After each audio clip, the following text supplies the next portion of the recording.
En esta práctica vamos a construir un modelo para explorar algunos de los problemas de la teoría de juegos. La teoría de juegos, a grandes rasgos, es el estudio de las estrategias interdependientes. Esto de interdependientes quiere decir que son situaciones donde mis acciones van a afectar mi propio bienestar y el de otros, y viceversa. Es decir, que lo que otros hagan me van a afectar a mí y bueno, van a afectarse a ellos también. Uno de los pioneros de la teoría de juegos otra vez es este sujeto, von Neumann, que bueno, ya habíamos visto antes cómo también hizo aportes importantes en los autómatas celulares. Y la teoría de juegos pues se puede aplicar para muchas cosas. Por un lado para lo que entendemos como juegos tradicionalmente, pero además de eso también sirve para nuestras decisiones en la vida diaria cuando interactuamos con otras personas, o también para situaciones, por ejemplo en las guerras, de tomar decisiones estratégicas en una guerra, o para tomar decisiones sobre la economía, sobre cómo me comporto yo en el sistema económico, si compro o no algún producto. Y también se puede aplicar, por ejemplo, a la teoría evolutiva para entender cómo evoluciona el comportamiento de los organismos. Y bueno, tiene además muchas otras aplicaciones, además de estas.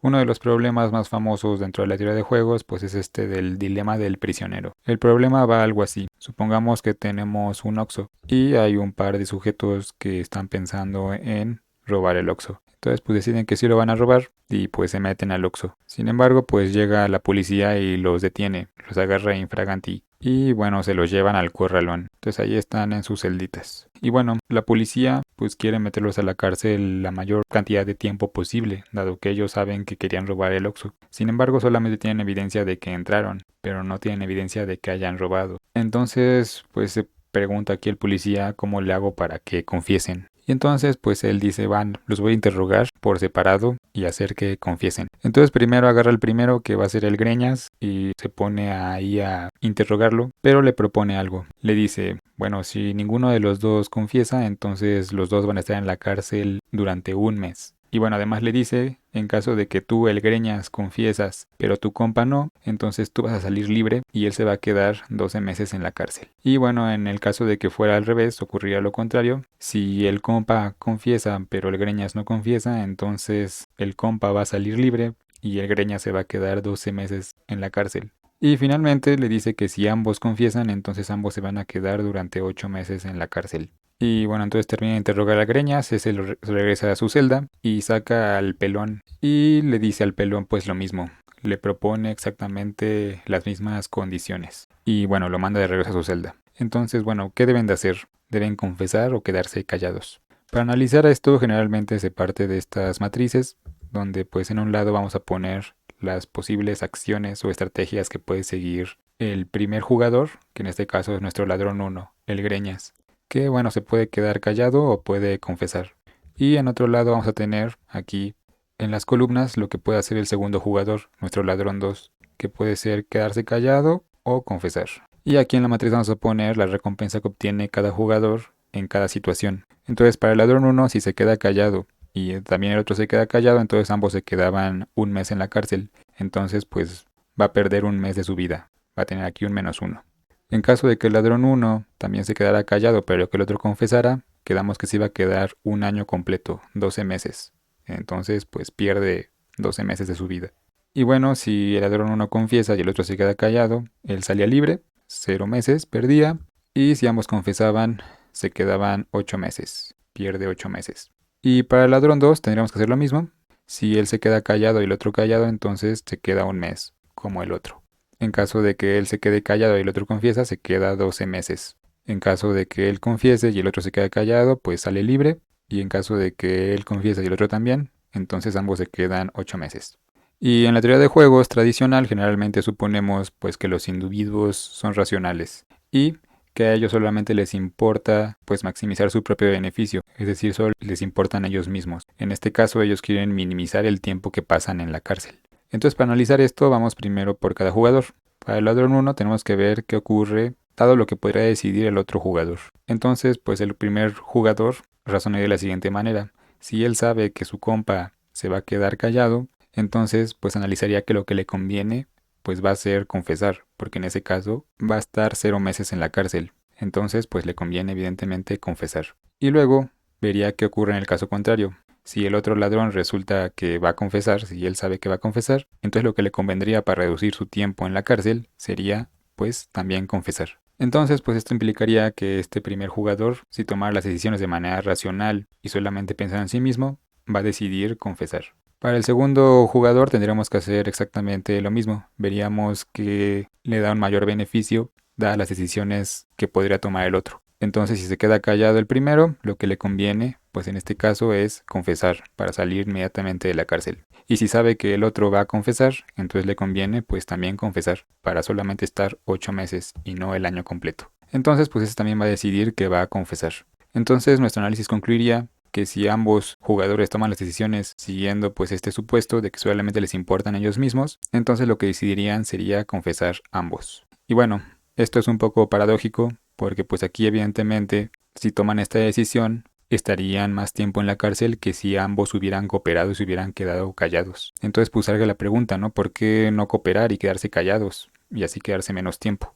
Y eso tiene que ver justamente otra vez con este supuesto de que solamente les importan ellos mismos en este análisis que nosotros hicimos. Y la idea es que esta estrategia es inestable, es decir, que un jugador podría dejar de hacerla y obtener mayores beneficios. En este caso, imaginemos que el ladrón 2 pues decide que no va a delatar a nadie porque pues el ladrón 1 es su amigo de la infancia y lo quiere mucho y no lo quiere traicionar. Entonces pues decide que se va a quedar callado y él piensa que su amigo, el ladrón 1, se va a quedar también callado. Sin embargo, el ladrón 2, pensando en su propio beneficio y sabiendo que el otro lo ama y que lo estima mucho, entonces sabe que no va a confesar, pero él como lo que quiere es salir pronto de la cárcel para no perderse el cumpleaños de su abuela, entonces decide que lo va a traicionar y pues así va a salir libre. Entonces esto nos va a llevar a esta situación, donde va a salir libre el ladrón 1 y el otro se va a quedar en la cárcel y pues se va a arrepentir de la decisión que tomó.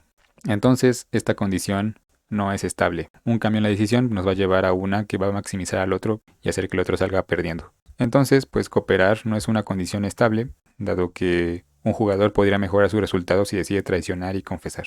En este ejemplo podemos ver que confesar es lo que se le llama una estrategia estrictamente dominante. O en otras palabras, que confesar es una estrategia que domina estrictamente a la estrategia quedarse callado. Entonces cada una de estas acciones es lo que llamamos una estrategia. Entonces pues confesar siempre va a dominar a la estrategia quedarse callado. Y esto de dominancia estricta quiere decir lo siguiente. Básicamente una estrategia X domina a una estrategia Y si la estrategia X genera siempre recompensas mayores que Y, sin importar qué hagan los otros jugadores. Entonces aquí nada más para que quede claro esta idea, regresemos a lo que hicimos previamente. Primero para el ladrón 1 nos fijamos pues qué podía pasar cuando él analizaba que el segundo ladrón se iba a quedar callado. En este caso, él se daba cuenta que su mejor respuesta, es decir, en la que obtenía un mayor beneficio, era si confesaba. En el otro caso, también, él concluía que para quedar menos tiempo en la cárcel, lo que mejor podía hacer era confesar. Entonces, en este caso, confesar, dada cualquier estrategia que adopte el otro ladrón, siempre va a ser mejor que quedarse callado. Entonces aquí, la estrategia de confesar para el ladrón 1 siempre le va a generar mayores beneficios que quedarse callado, sin importar qué sea lo que haga el ladrón 2. Entonces aquí domina esa estrategia. Y bueno, en el caso del ladrón 2 ocurre exactamente lo mismo. Aquí le conviene confesar si el otro se queda callado y le conviene confesar si el otro confiesa. Entonces, pues es una situación simétrica. Entonces aquí juntamos los mejores casos siempre posibles, tenemos esto. Y si aquí nosotros con un asterisco ponemos las mejores respuestas de los jugadores para las distintas condiciones, vemos que aquí justamente cuando los dos confiesan es la situación donde los dos están haciendo su mejor respuesta. Esto que tenemos aquí es lo que se conoce como equilibrio de Nash. Es una situación donde ambos aplican su mejor estrategia, que en otras palabras esto del equilibrio de Nash es un conjunto de estrategias, es decir, una estrategia por jugador, tal que ningún jugador va a tener incentivos para cambiar su estrategia dado lo que otros están haciendo. Una manera burda de expresar esto es que el equilibrio de Nash va a ser una estrategia para la que uno no se va a arrepentir dado lo que el otro hace. Nosotros ya vimos cómo cuando los dos se quedaban callados, cuando uno traicionaba al otro, pues uno terminaba arrepintiéndose, dado que no había decidido lo mejor para él mismo. En cambio, cuando los dos confiesan, cuando los dos pues deciden traicionar, uno no se va a arrepentir de sus acciones. Bueno, quizá moralmente sí, pero aquí no nos importa la moral. Aquí solamente nos importa pues que se arrepienten pensando en que están maximizando su beneficio. Y bueno, en este ejemplo que tenemos en particular, el equilibrio de Nash coincide con lo que es la estrategia estrictamente dominante. Es decir, el caso de confesar y confesar, que corresponde a un equilibrio de Nash, también correspondía a la estrategia estrictamente dominante. Sin embargo, pues son conceptos distintos y esto no suele pasar. El equilibrio de Nash siempre existe y además puede haber más de un equilibrio de Nash, puede haber muchos. Y en cambio, pues la estrategia estrictamente dominante pues puede no existir para un sistema. De hecho, pues para la mayoría de los juegos, pues ya no existe una estrategia estrictamente dominante. Y bueno, eso es a grandes rasgos el dilema del prisionero.